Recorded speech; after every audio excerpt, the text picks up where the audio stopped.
আমরা গতদিন শিখেছিলাম রাইট ফর্ম অফ ভার্বের প্রাথমিক কিছু রুল। আজকে আমরা শিখব এই ডিটেলস। দেখো, রাইট ফর্ম অফ ভার্ব, ভার্বের সঠিক ব্যবহার।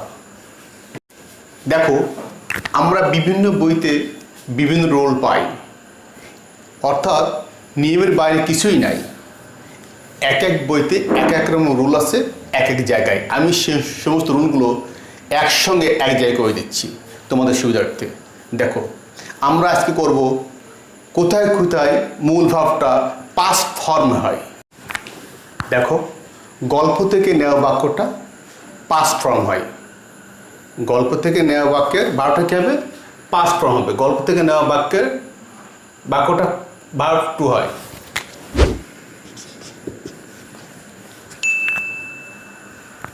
দেখো, আমি কিছু উদাহরণ দিচ্ছি। Della sold her hair to buy a gift. এটা একটা গল্প থেকে নেওয়া বাক্য। ডেলা একটা চরিত্র, সে তার স্বামীকে একটা উপহার দেবে, তাই চুল বিক্রি করেছিল। অর্থাৎ এটা গল্প থেকে নেওয়া বাক্য। ভার্ব হচ্ছে সেল, সেলের পাস্ট টেন্স আছে কি? সোল্ড। আবার দেখো, there live a farmer in a village. এক গ্রামে এক কৃষক থাকতো। তাহলে এখানে একটা গল্প থেকে নেওয়া একটা বাক্য। তাহলে কী হবে? দেখো, দেয়ার লিভড।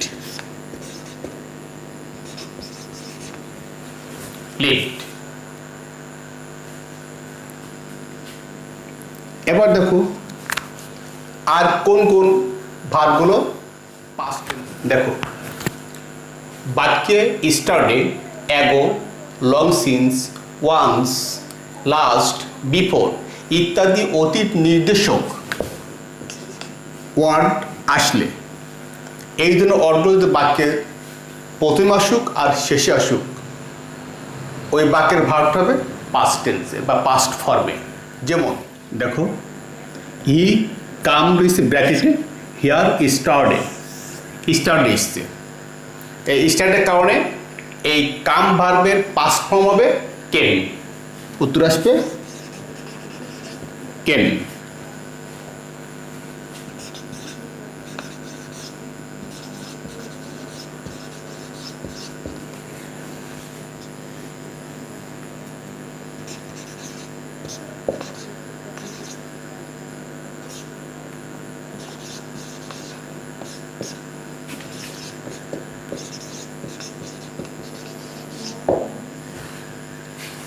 লং অ্যাগো এসছে।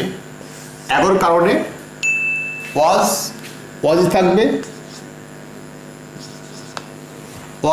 থাকবে। এখানে টু বি আসতে পারে। টু বি আসলেও ওয়াজ হবে। দেখো, আমরা অনেকে এক কাজ করি, দেয়ার থাকলেই দেয়ার ওয়ার দিই। এটা কিন্তু সঠিক নয়। দেয়ারের পরে কখনো ওয়াজ বসে, কখনো ওয়ার বসবে, এটা করে দেবে। পরে যে ওয়ার্ড আছে সে ওয়ার্ডটা কী হবে? দেখো, ইংরেজিতে দেয়ার দিয়ে যদি বাক্য শুরু হয় তাহলে সাবজেক্ট থাকে ভার্বের পরে গিয়ে। কোথায়? সাবজেক্ট থাকে ভার্বের পরে গিয়ে। এখানে সাবজেক্ট আছে ওয়াইজ কিং। তাহলে দেয়ার ওয়াজ এ ওয়াইজ কিং। এখানে দেখো, একটা রাজার কারণে এখানে এক বছর ওয়াজ হয়েছে, ওয়ার হবে না। টু বি আসলে এখানে ওয়াজ হবে। এখানে যদি ওয়াজ থাকে তাও ওয়াজ হবে, এখানে ওয়ার হবে না। কারণ কি? দেয়ার যে বাক্য শৈলী, এটা হচ্ছে ভার্বে পরে থাকে সাবজেক্ট। সাবজেক্ট এখানে এক বছর, তাহলে ভার্ব হবে এক বছর। সাবজেক্ট যদি বহু বছর হইতো তাহলে ভার্ব এখানে হতো বহু বছর। এটা মাথায় রেখো কিন্তু। ওয়ান্স, একদা। ওয়ান্সের কারণে এই সি ভার্বের পাস্ট টেন্স হবে ছ। তার মানে কী শিখলাম?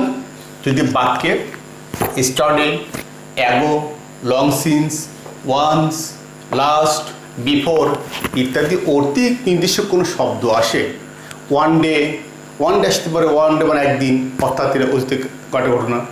ওয়ান ডে এগুলো যখন আসবে তখন মূল ভাবটা হবে পাস্ট ফর্মে। এবার দেখো, ইট ইজ হাই টাইম। যখনই আসবে মূল ভার্বটা হবে পাস্ট ফর্মে। ইট ইজ হাই টাইম বলতে এমন সেন্টেন্সকে বোঝায় যে কাজটা অনেক আগে করা দরকার ছিল কিন্তু করা হয়নি, এখন সেটা কঠিন বা অসম্ভব হয়ে দাঁড়িয়েছে। এই ক্ষেত্রে আমরা ইট ইজ হাই টাইম ব্যবহার করতে পারি।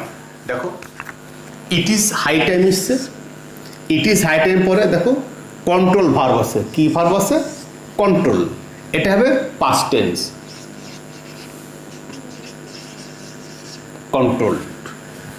মনে থাকবে ইট ইজ হাই টাইম আসলে সেটা কী হবে? মূল ভার্বটা পাস্ট টেন্স করতে হবে আমাদের। নেক্সট দেখো ইট is time plus subject. It is time plus subject যখন আসবে তখন এটাও নিয়ম হচ্ছে ইট ইজ হাই টাইম মতো।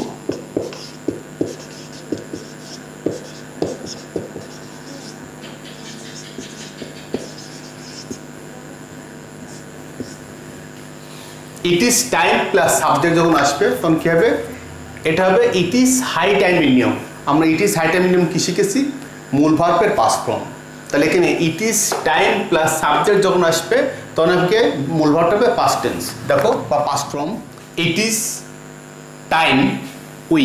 ইট ইজ টাইম পরে সাবজেক্ট এসে উই, তাহলে কী হবে? এটা চেঞ্জড হবে কি? Changed,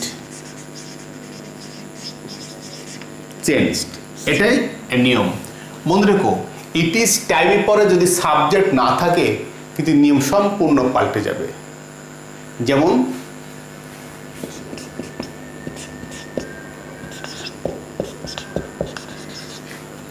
it is time plus verb one হয়।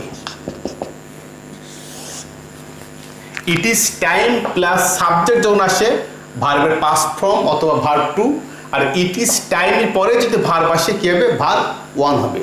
যেমন it is time to go, এখন যাওয়ার সময়। দেখো কী হবে? ভার্ব ওয়ানটা কী হবে বসে? অর্থাৎ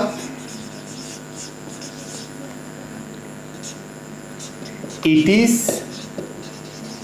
টাইম এর পরে টু প্লাস ভার্ব ওয়ান হয়।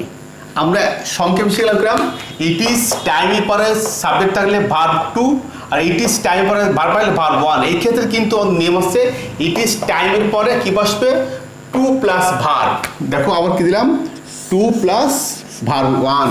কোন ভার্বটা? It is time to go, এখন যাওয়ার সময়। It is time to play, এখন খেলার সময়। It is time to read, এখন পড়ার সময়। It is time to bath, এখন গোসল সময়। It is time to eat, এখন খাওয়ার সময়। অর্থাৎ কোনো সময়ে কোন কাজ করতে হবে এটি নির্দেশ করতে গেলে ইট ইজ টাইম টু প্লাস সেই ভার্বটা দিতে হবে তোমাকে। আর যদি ইট ইজ টাইম প্লাস সাবজেক্ট আসে তখন ওই ভার্বের পাস্ট ফর্ম বসবে। এটা আমাদের। অর্থাৎ আমরা এভাবে শিখি, মনে রাখতে পারি it is time subject verb two, it is time verb one, অর্থাৎ টু প্লাস ভার্ব ওয়ান। এটা মাথায় রাখতে হবে। ঠিক আছে? ইচ্ছাসূচক সেন্টেন্সের ভার্বটা পাস্ট ফর্ম এ হয়। কি হয়? পাস্ট ফর্ম হয়। এখন জানতে হবে ইচ্ছাসূচক সেন্টেন্সটা কীভাবে করতে হয়, এটা জানতে হবে। যেমন আই উইশ ইচ্ছাসূচক বাক্য। আমরা উইশ দিয়ে, ইট দিয়ে, হ্যাড দিয়ে ও ড্যাড দিয়ে ইচ্ছাসূচক বাক্য গ্রহণ করতে পারি। সেই ক্ষেত্রে কী হবে? I wish I স্যাং, I sang a song on the stage. ইচ্ছাসূচক বাক্যের ভাবটা কী হবে? Past form. প্রিয় ছাত্রছাত্রী, আজকে আমরা পাস্ট ফর্ম দেখালাম। নেক্সট ক্লাসে আমরা আর একটা নিয়ে হাজির হব তোমাদের মাঝে। সবাই ভালো থাকো, সুস্থ থাকো, সুন্দর থাকো।